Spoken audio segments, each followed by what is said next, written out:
બકરી ઈદ આડે હવે માત્ર ગણતરીના જ કલાકો બાકી રહ્યા છે, ત્યારે ધાર્મિક તહેવારોમાં કોઈ અનિચ્છનીય બનાવ ન બને તે માટે ધાનેરા પોલીસ પણ એક્શન મોડમાં જોવા મળી રહી છે. Dhanera police inspector Shri M J. Chaudhary સહિત તેમની ટીમ દ્વારા આજે વહેલી સવારથી જ વાહન ચેકિંગ હાથ ધરવામાં આવ્યું છે, જેમાં તમામ વાહનોનું ચેકિંગ હાથ ધરવામાં આવ્યું હતું અને તે બાદ કાળા કાચવાળા વાહન ચાલકો સામે દંડનીય કાર્યવાહી પણ કરવામાં આવી હતી.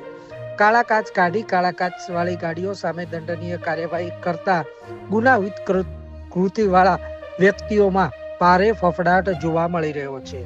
અત્યારે તો પોલીસની કામગીરીને લઈ લોકોમાં પણ ખુશીનો માહોલ જોવા મળી રહ્યો છે.